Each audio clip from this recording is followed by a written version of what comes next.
Welcome to the Commercial Kitchen Chronicles, a podcast dedicated to the commercial food equipment repair industry. My name is Pat Finley. I'm a lead master certified technician at General Parts Group and a certified special trainer. My goal is to shine a light on what I believe to be one of the most interesting and rewarding industries a field service technician can work in. I love the work I do, and I'm glad you're here listening to this podcast. In this episode, I talk with Amanda Widmeyer on her transition from office to field.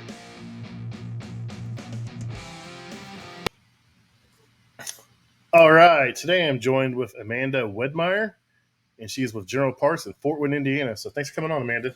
Thanks for having me. So you have a really cool story to tell. So let's just start from the beginning. You're in the Fort Wayne branch. How long have you been here? 4 years. 4 years? So you were hired in as what role when you originally started here? Service support specialist, but I took care of the warehouse side. Yeah, so they really rebranded that title so you can do more things just like the warehouse or dispatch or, shipping and receiving. So it's really cool. So that's cool. So you like GP then? I do. Very much. Yeah, it's a good company. I've grown a lot. I've been here 11 years and I've enjoyed my time here. I've made a lot of advancements. So it's a pretty cool company and they do treat us employees well. So your current title is? As of today, service technician. Sweet.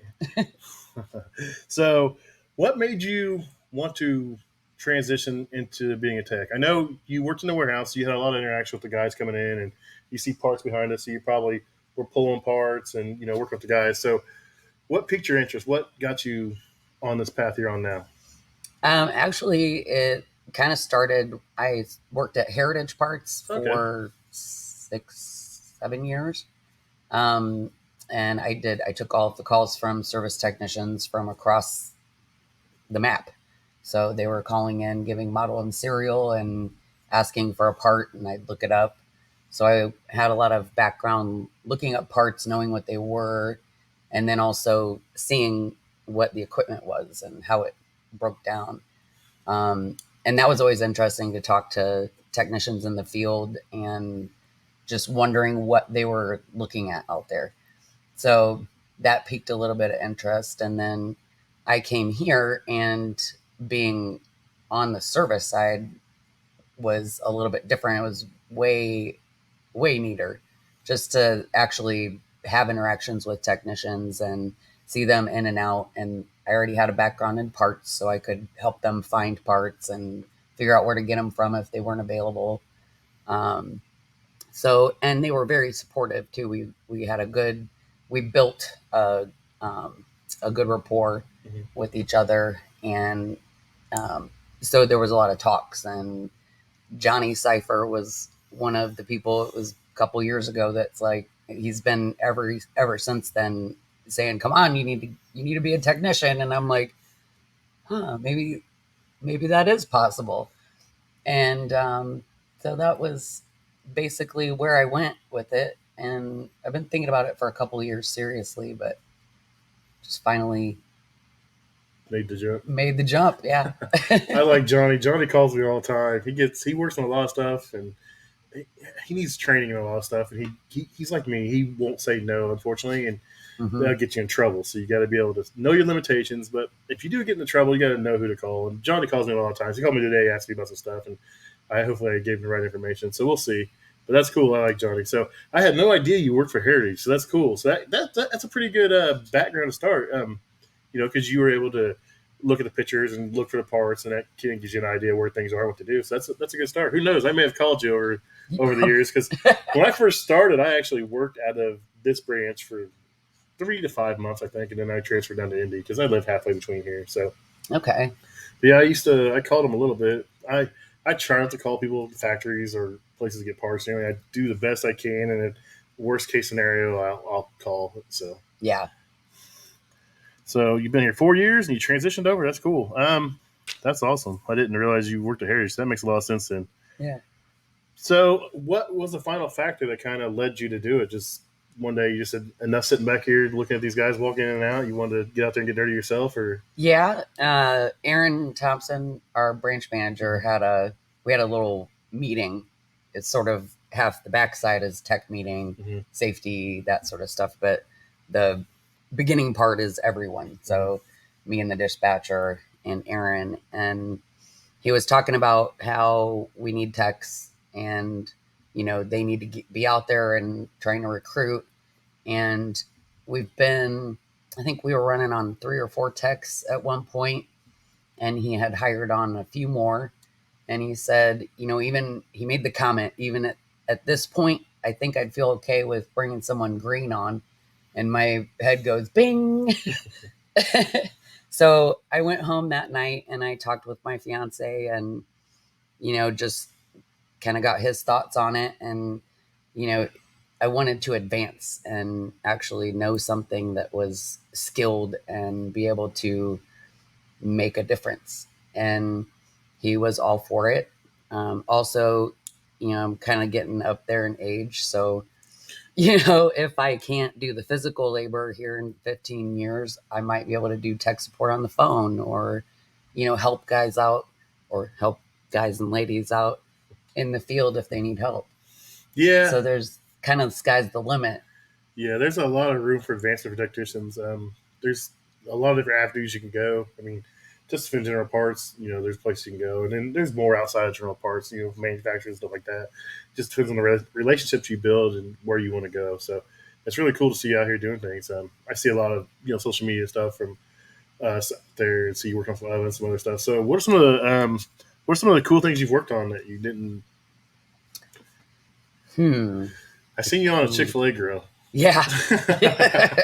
Yeah, I was working with Shane Reed for a little while there, and we were going to a lot of Chick-fil-A's, and so I got a chance on the Henny Penny pressure fryers, and I did help him with the Garland clamshell. Yeah, I mean, it's been a variety of things. I've been on the rooftops cleaning coils, and back then it was really hot out, so I got that side of it. Our other technician does a lot of refrigeration, and I was out there with him, Evan, doing a lot of the refrigeration and cooking PMs. So I got to see that side of it, and then how it correlated with the rooftop, and did some ice machine cleaning. Those take a long time. Yeah, they're doing right. They take some time. That's the thing I've struggled with. My trainee right now, my trainee's green. Green is going to be like, he's been out of high school for a year. He's never touched tools in his entire life, and it's starting fresh. So I can pick on him. He's my son, so I can pick on him a little bit. But it's kind of brutal training your own son. I mean, I want to jump in there and help him as the fatherly thing. Yeah. But then I got to realize, no, he's just going to have to do it himself. If he busts his knuckles, he busts his knuckles. He'll figure out don't do it that way, And he's learning. The problem is, like, I guess as a lead tech, I get a lot of those crazy calls, the combi calls, and stuff that he's not going to see for a while. And really, I'm trying to focus on getting him on some basic fryers and ovens and stuff like that, so he can build his confidence on those before he jumps into a combi. So it's weird. So that's another question I had. I didn't know if you were just going to be strictly hot side, if you're going to do refrigeration, or you don't know yet, or just kind of go with the flow. My goal is to do everything, but I want a lot of time on this for now. So it's just the hot side for now. And then once I'm more comfortable and I get a lot more, just in the field work, then I want to jump into the rest of it. Yeah. I started off hot side only for 3 years, and then I wanted to do refrigeration. And some days I beat myself up for wanting to do refrigeration. Some days I love it. It's a love-hate relationship. When you're in a walk-in freezer, it's -10, and you forgot your coat's not in the truck, or you don't have gloves, and there's days I'm like, why did I get this? Or you get on the rooftop and it's 100 degrees, and you're on a black roof and it's 120, or a white roof, and the heat just bounces right up in your face. It's weird. You can get sunburnt like the underneath side of your chin from the sun bouncing off that white roof and getting you. So you never know what you're going to get into, especially if you're doing both sides. I've been on rooftops and it's snowing or pouring down rain. It's a tough job, but it's very rewarding. I mean, you go into a customer and everything's, they can't open up their ovens down or their coolers down. They're worried about their food going bad. You fix it, you're the hero. Just to see the smile on their face, the relief, they can open up, or, their product's not getting wasted. It means a lot. So it's a definitely rewarding job. Yeah, I feel that, definitely. So when you talked to Aaron about wanting to be a tech, what was his thoughts? Was he kind of leery? Was he right all for it right off the get, or just kind of didn't know what to take it first? Or I don't think the word would be leery. I think he was kind of surprised that I was asking because yeah. I jumped on it like right in the morning. I said, "When you get a chance, can we talk?" Nice. And he was like, "I have time now." Okay. And so I went through with it, and he was sort of like, "Well, okay, give me a minute, and I'll get back with you." And he talked with Ed Eisen on the phone, who actually was in my interview to become a service support specialist 4 years ago. Yep. So I worked with him quite a bit. And he went to his office and talked to Ed on the phone, and Ed said, absolutely. And so here, like 15, 20 minutes later, here comes Aaron with an electrical book and a gas book and says, here, Ed said that it's great. Like, we'll have to work on this because this is the first time that anybody's done this, transitioning from the office to a field role. Yeah. So we're going to have to work out kinks. But he was ecstatic, I think, at that point. That's cool. That's really awesome. Yeah. I mean, aside from you being a woman in the industry, just, someone from the office coming in is a huge thing. You don't see it very often. So that's really cool. I admire that side of it. It's to take a chance, coming from being back here in a safety zone to, with guys, at least you already knew the guys, though. You already had the relationships with the guys. It was just building relationships with the customers that come. So yeah, that's cool. He did have those questions, what's the motivation for this? That sort of thing. And I did bring that up. I do have a rapport with the guys already, which is huge. And then also just knowing the background. Yep.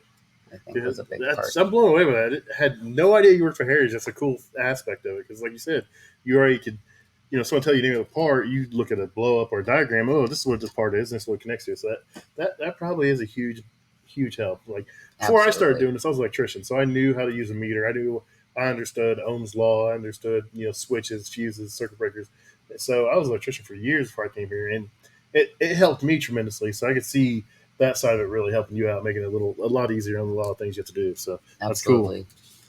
So the game plan, how long did it take before you actually started going out into the field, and what was the game plan that, Aaron and your regional and Ed and everybody came up with once you got to that point for you to start hanging out, outside the office, riding in the van, seeing customers? Did you do a ride along first to make sure, or did you just go straight to it?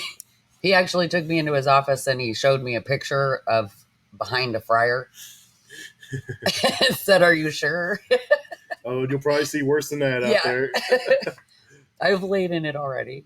But yeah, I think he did send me out the first time and said, just make sure, make sure that this is really something that you want to do. I'll send you out a couple of times. And I said, it really is. This is it. And, but I'm pretty sure it's hard to think about. It's been such a blur. I'm pretty sure I got sent out pretty quick, like in the next couple weeks after that. That's cool. So the game plan was, and I think they changed it up just a little bit. It was 6 months, I think was the turnover point. And they started me out on the 5th of June. And it was 2 days a week in the field, 3 days a week in the warehouse. And that was it. Training, on my own time as far as like trying to get some electrical. So I looked through all of the books that he gave me and studied those. Got whatever I could offline. It was hard to know what to look for. Yeah. So, I did find quite a bit, but that was a little bit difficult, I guess, knowing where to look and what if it's not right? Yeah, I should have reached out to you sooner. I could have gave you some things to look at, some things to do. So sorry about that. No, that's okay. I'll still give you some information. So we're done here to get my number, and I'm always open for tech support. Ask you can ask my wife. My phone rings all the time. I pretty much always have my work phone on me. I'm a little better here lately when I'm not on call and I go to bed. I leave it in the other room, but Right. I used to always have it beside me in the bed, and I'd answer, texts from Seattle, phone calls, Florida, Texas. I'll answer anybody's phone calls. There's guys that don't even work for us that I help out. So that's just me. I want to see guys succeed. Yeah. There's enough work out there for everybody. Just I want people doing it the right way. Absolutely. So if we can do that, that's all I ask for. So, all right. So what were some of the challenges in being in the field and here inside the warehouse? I mean, I had to be. I think I'd go crazy. I'd be wanting to get back out in the field versus sitting in here dealing with this stuff. That was absolutely one of the things. Once I was out in the field and I knew I was going to be there working in the warehouse, was like, this is my day. But it helped that I had a lot of work to do. Mm-hmm. So I was busy the whole day. Mm-hmm. So it went by fast. So you're playing catch up from the other 2 days you weren't here. Yeah. So yeah, I can see that happen. So there's a lot of stuff that goes in the warehouse. People don't realize it. Because we're always pulling parts, sending out to other branches, other companies. Yeah. The warranty, the shipping, receiving, that kind of stuff. So I could see being gone 2 days could be a hassle. Yeah. So. And they were very supportive. So Aaron and Kara, I usually only answered the phone if they were both on the phone. Mm-hmm. So I was their backup kind of. So, but they helped me out with the shipping and receiving and making sure that all the work orders got staged and ready to go. And so that was a big, big help. So have they hired someone for the warehouse now then? Yeah. How soon did that happen? Pretty soon? Did you tell them you better start looking pretty fast? Yeah. No, I didn't think that I'd get someone until January. Mm-hmm. And I think one of their last meetings, I went to Cefesa earlier this month. The first week of this month. Mm-hmm. And I think, let's see, 2 or 3 weeks before that, Ed and Aaron, I think Gene, Hodge, mm-hmm. All had a meeting, and I think they were like, hey, what do you think? You think she's getting ready? And he asked me about it, and I said, yeah. And he goes, so we can bump this up? And I was like, okay. So he said we have the go-ahead to start looking for a new service support specialist for the warehouse. And they hired someone within a couple of weeks, and I started training. I think I trained her for 2 weeks. My timeline might not be right, but I trained her for a couple of weeks before I went to Cefesa, and she's rocking it. She's handled warehouse stuff before. She's actually managed warehouses and had great inventory. So I think she's going to knock it out of the park. Nice, nice. So I heard there's some pretty cool stories about, Aaron giving you a meter because you were asked questions about electrical, so he gave you your meter early, and then people helping you out with tools, and you raiding tools from your fiance. So yeah. How did all that come about? Just people just trying to help you out and see you succeed? Yeah. So what are some of the cool things the guys did for you? Anybody? Oh man, I think all of them have been integral in like being supportive. Mm-hmm.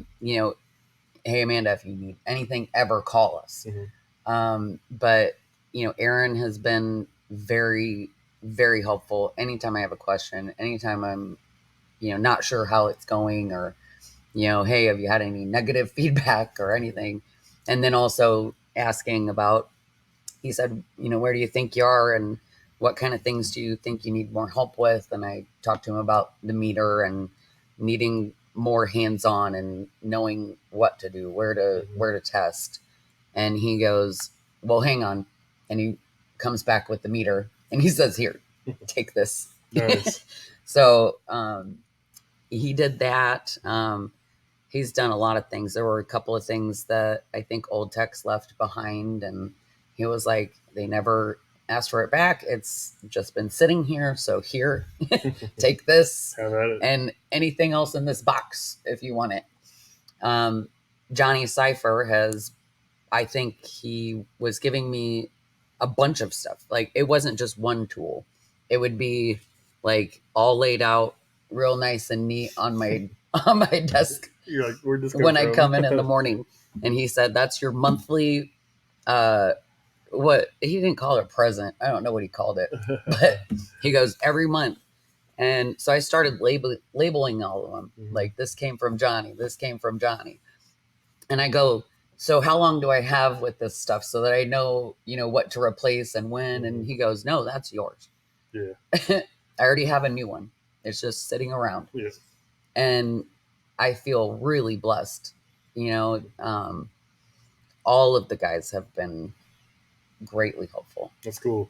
Yeah, the longer you do this, the more you'll realize you start. Like, I'm a huge tool addict, so I have like 2 or 3 of everything. I shouldn't say this because someone's watching me over here, but I have 2 or 3 of everything, and my trainee's caught onto it. So he's like been robbing my stuff. I'm like, I look over, and I had a bag. A Vito bag. I was going to use for like a rooftop bag, so I didn't have to carry my big giant bag up there.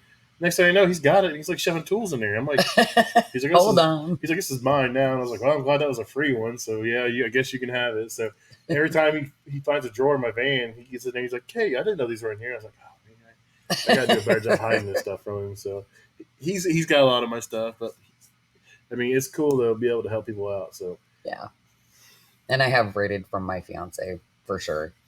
Hey, get married soon enough. Yeah. What's his is yours. What's yours is his, right? I'm definitely labeling those, though. He's very particular about his tools. Yeah, I'm like brand loyal to a T. So like everything has to be a certain brand. My screwdrivers are one brand. My a lot of my other tools are one brand, and I'm terrible about it. And then I'll find some like really precision German tool, and I'll jump aboard and I'll buy all their stuff. So if, like a pair of pliers are like $70. I'm like, why did I buy these? But they're amazing. They work great. Right. I've never used a pair of pliers like this before, but these are absolutely amazing. So it gets expensive every time. So that's awesome. They're helping you out. Yeah. So Cefesa training. So you mentioned that earlier. If you don't know, I teach refrigeration for Cefesa. So I go there twice a year and I train basic refrigeration. So it's an entry level class. So you got to have your like electrical background. You got your EPA. You got to have some hands-on experience, not a whole lot. And then I bring them in. We do brazing. I've introduced pressing. I use an RLS system. It's a rapid locking system. It's a torchless system. It's ready for refrigerant, and I use it a lot. And so I'm fortunate enough that they send me fittings, and I actually take those fittings in my tool of class with me, and I let everyone use it so they can see it. So, just to show that there's the new modern techniques and everything to all the jobs is what I try to do. So, but Cefesa is an amazing opportunity, and that's pretty cool. You got to go. So what was your thoughts about being down there? It was great. It was a huge surprise that I got to go. I think they came out with the list or they sent us the list of all of the trainings that were available 2 or 3 months ahead of that. Mm-hmm. And I saw that one, and I went to Aaron. I said, can I go to this? Is there any chance? And he said, no, I don't think so. You're not technically a technician yet, but we'll get you. Yeah, we'll get you there.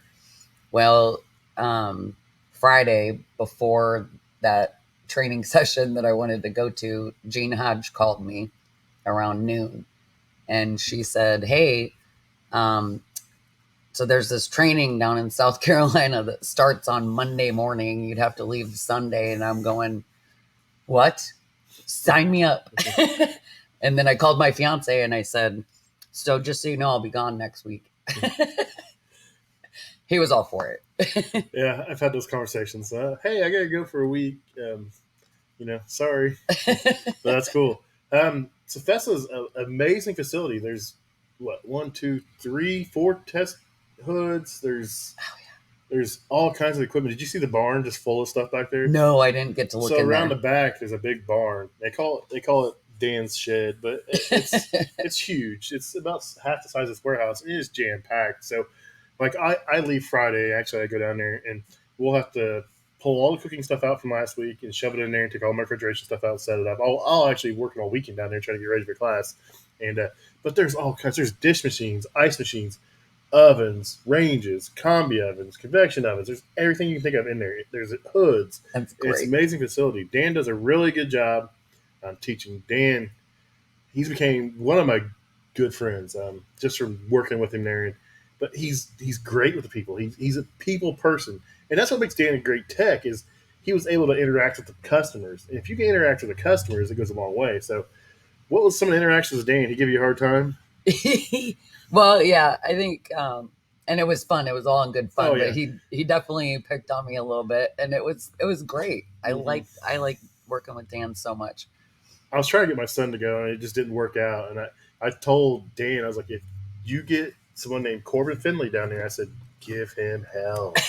Um, so he was going to have it, but he ended up getting to go. So I'm trying to get him in the next one. So we'll see what happens.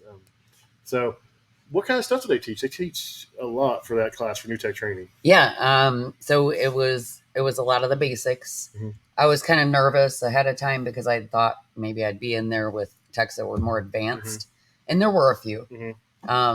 But it was all electrical, all hot side, all electrical, and then so we had a few days of that, and then a few days of gas, and then we touched on steam. So I think there was just not enough time for this team. So Yeah. So, like, you guys, did he go over like basic, like tool usage and how basic is it? I've never done an NTT class, which is new tech training. yeah, I I don't know. I just never did it, so I don't know what's all involved. I know he talks about he teaches basic how to use a meter, how to use a manometer, that kind of yes, stuff. So that's pretty cool for someone new. he, uh, yeah, Dan Reese did a great job. So he had benches set up Mm-hmm. for everyone. I'm sure you've seen Yep. that. But then, all these electrical circuits on boards that he made up. And then he'd have us wire them up, but he'd have meters and clamp meters set out for each group, Mm-hmm. and then a bag of tools for each group, and then a box of wires and a box of connectors. And he's like, set it up so that it does this. And that was definitely like, oh my God, why am I here? I don't know what I'm doing. But he really, the hands-on, I think, really helps, and I was very happy that he had that. Yeah, it's a different environment. It's nice to be with people outside of your own work, but people at the same, close to the same level as you. So it's Yeah, not really, you don't have someone that's been doing this 15 years in your class. He's over there being a smart aleck or, pouting or boohooing in the corner. right. So it's people all your same technical ability or close to it, and it makes it easier on you. Um, Yeah, I could see being nervous going there, especially not knowing what to expect. But it's an amazing place, and they do good things. So I'm glad that you got a chance to go. yeah, me too. So did you meet everybody there? Or who all was there that week? Did you meet? Probably Olivia was there. Yeah, Olivia was there. Was Charlie there? Charlie, He's a I social maybe, media guy. yeah, he took pictures. I didn't get a chance to actually meet him. He's kind of quiet. He's my buddy though. He's a good guy. Yeah, I was trying to hang out with him this week. Last week he was in town for FFA, so they have they set a booth up down at FFA, and they introduced all the kids to what we do. So they'll have a couple pieces of equipment down there. He was in town. I was just too busy on call. I didn't get a chance to go hang out. I forgot it was FFA time. I walked into the convention center on Monday to do a job, and I looked up and I was like, "Oh crap!" Because I see all the blue banners hanging everywhere. Oh, I was like, "No!" So I said, "Who all is coming down for this?" And he says, "Just Charlie this week." I was like, "No." I was trying to take some time off to go down there and help him work the booth because it's just too much for one guy. yeah, Luckily, some other people in the industry were helping out, so he did have some help, but it's cool. So, um, yeah, Charlie does social media stuff. He's pretty good. Olivia does all kinds of stuff. There's Linda and then Heather. Did you meet Heather? no, I didn't. She hides up in our front office. She runs the show. She looks out after me. I I never always get scared when I get an email or a call from Heather, but generally it's always pretty good. So Yeah, Fest is a wonderful place. If you guys are part of a Festa company or you want some training, check them out. They offer a scholarship. I don't know if they talked to you guys about that when in your class, but they have Festa Cares. So they do it twice a year, and it's a $2,500 scholarship. Now you can use that for any kind of training you want to use. So you can use it, towards them. You can use it, it's like a trade school or something, or if you want to take night classes, learn how to weld, anything that's going to advance your career in the food service industry. It's that. And then also, another cool thing is each winner is actually getting a $1,500 tools from, I think it's All Points is giving them out. and it's $1,500 in Klein tools, and that's a pretty good amount of Wow. tools. So you might want to sign up for that. I know I'm trying to get my training to sign up for it. So Yeah. I've actually looked at it a couple of times. I've started it and then I get busy or sidetracked and I need to finish I that think you thing. got 30 days, so you better get on it. I know. I'll be reminding you. I'll put you on this email with my training. How about that? Yep. Make sure you guys get signed up for it. I want to sign up for it, but I was like, man, I've been doing this 16 years because there's some things I want to do. I want to take some public speaking courses or get a public speaking coach. I want to, for training and this and some other stuff. I think it'd do me well to take some public speaking stuff. If you don't notice, I say and I freeze and stutter sometimes. So I just want to get better at everything I do. So that's just the next step in my evolution, I guess. I'm the type of person that's never satisfied. I always want to do more. Like I won Technician of the Year, or Outstanding Technician, whatever they call it now. And I'm like, the next day, I'm like, what can I do to be better? What can I do to, how can I top what I do now? I saw that. Congratulations. Thank you. It's a terrible. My mind is a terrible thing. It's worked out, but it's a terrible thing. So, all right. So, how was the feeling of getting the keys to that van out back? I felt like a kid on Christmas. I kept walking out, so I drove it home. And then I parked it in the driveway, and then I kept walking out and looking at it, making sure it was there for real. Yeah, that's a weird thing. So my trainee, he has a personal vehicle and he hasn't drove it. Like he'll go to the gas station. That's it. It's like he's always in the van, and it's a huge part of what we do. I mean, but it's actually a huge benefit too because you're not using your vehicle. So, but yeah, I remember the first time I got keys to a van, I was like, I felt so weird being in this van. I was like, it's not mine. Something happens. Yeah, that's definitely true. You got any tools on there yet? Yeah.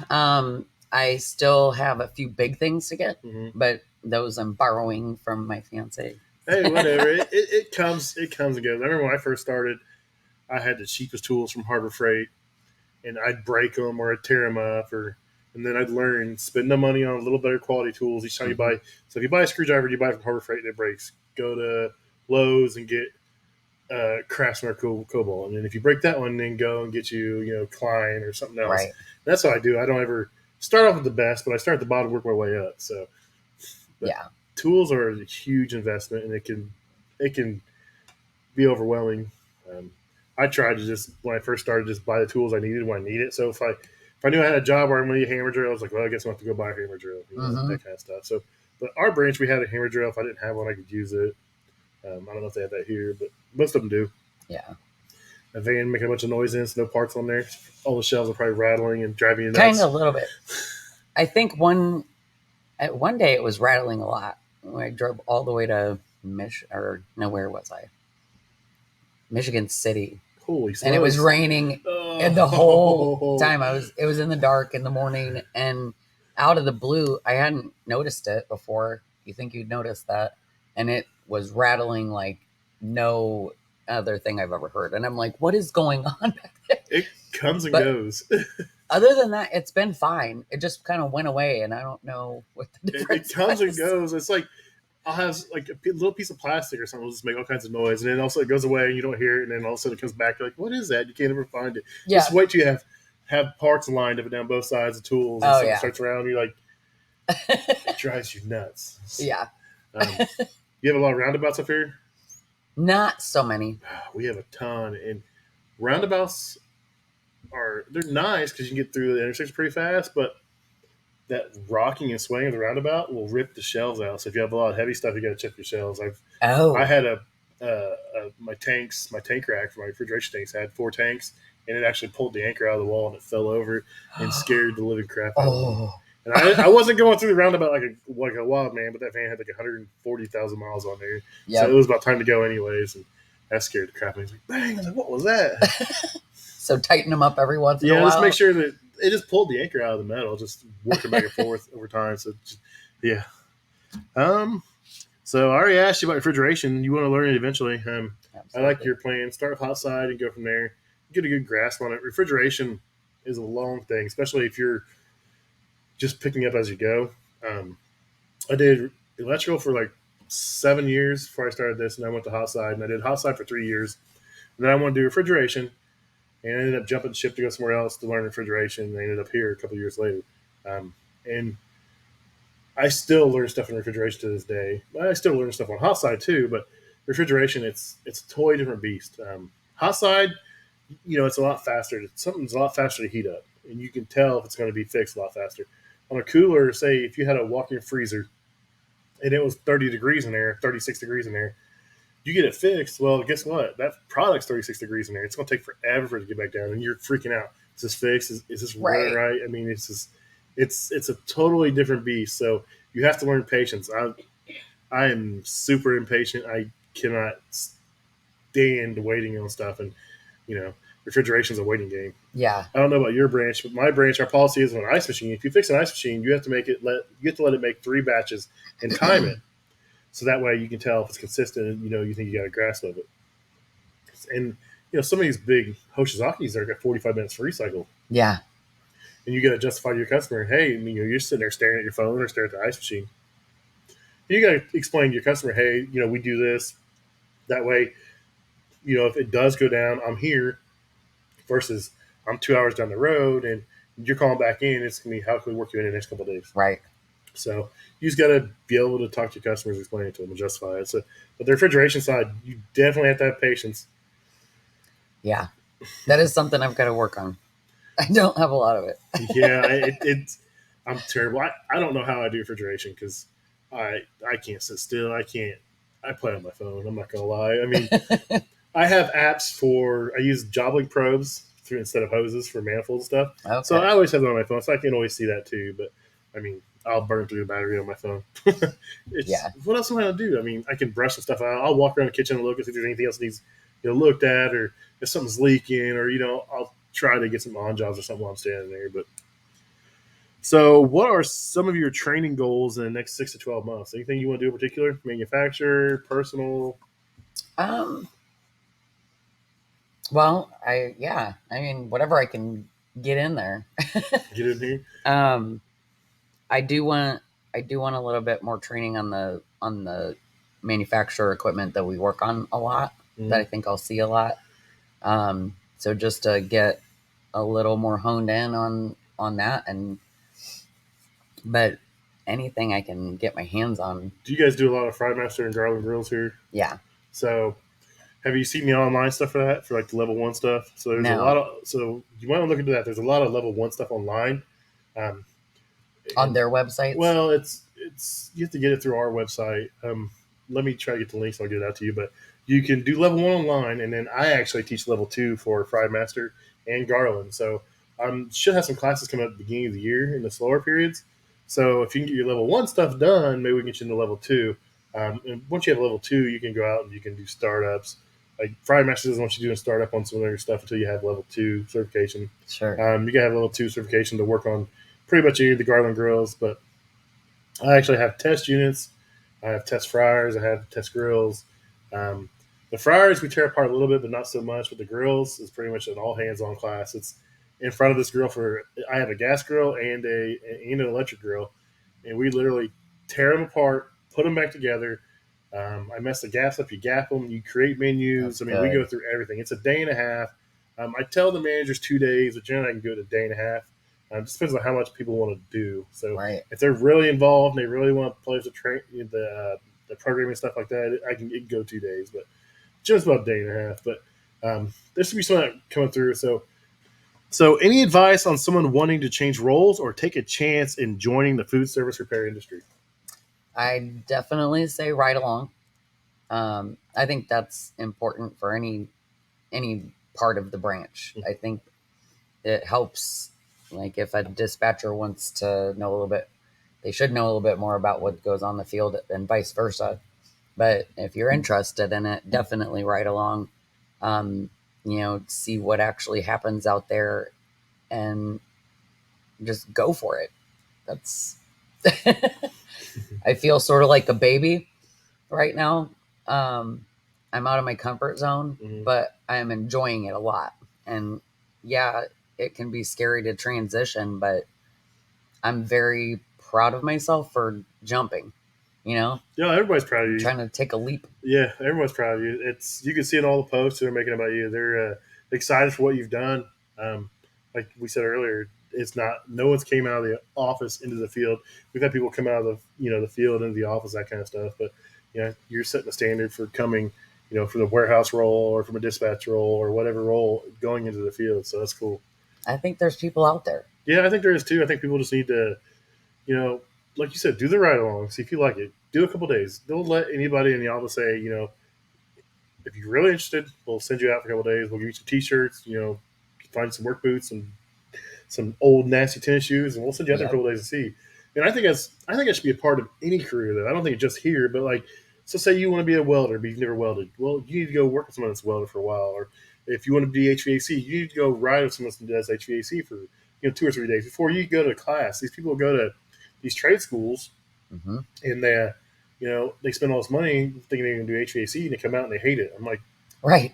I agree. I'm like, there's some buyer's remorse there. It's always try before you buy type of deal. So it's I don't know. You'll be all right. I got faith in you. Thank you. I do have some questions. So I've been trying to, instead of listen to music or, just the band rattling when I'm driving, I've been looking around for different podcasts, and I've listened to a lot of yours. Thanks. And then I found a couple of, and they're all HVAC. Yeah. That's all I can find. So that's actually how this started. I need some like direction in that. Yeah, that's how this started. Like, I was listening to podcasts. So I watched a lot of there's a friend of mine. Most of these guys are friends. I've met these people in real life. It's weird what Instagram and social media has led to. I met a lot of guys at AHR, which is a big expo for heating and air and refrigeration. But I started off by just like, I was looking for something on YouTube, and I stumbled across HVACR videos. His name's Chris Stevens. He's a small business owner in California. He makes a lot of great videos. He breaks down what he does, why he does it, explains things. It started off as a channel explained to his employees, and eventually he just opened it up to the public, and he does a really great job. He's really smart. So if you're bored and you want to watch a YouTube video, you can check him out. But there's I'd have to send a link.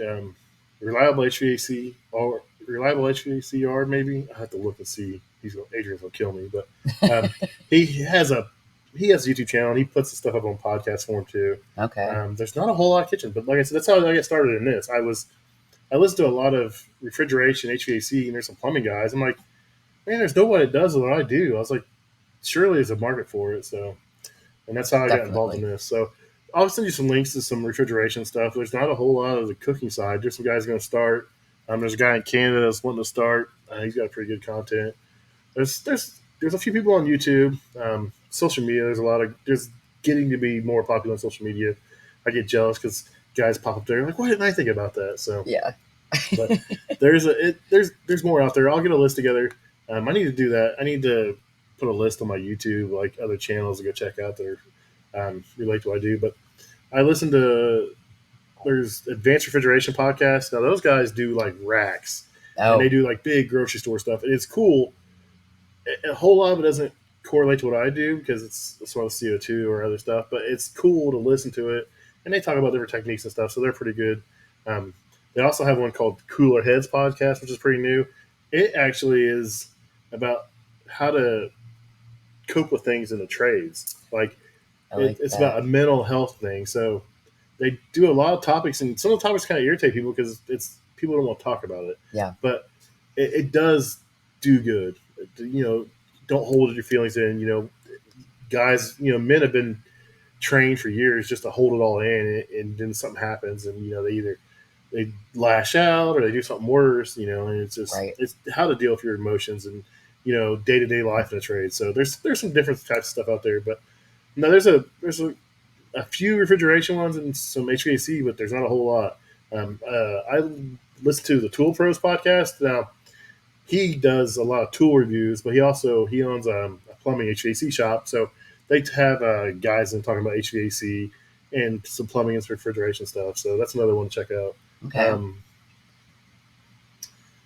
There's a few more HVAC jerks. They do HVAC stuff, but if you pay attention, a lot of the HVAC stuff will actually, once you get some time in, will actually start correlating with the hot side stuff, especially with the gas, like ovens and stuff. I've noticed that. You're like, oh, that's a glow igniter. It's the same glow igniter that's used on this rooftop unit, or a gas valve is a gas valve, same gas valve used in this.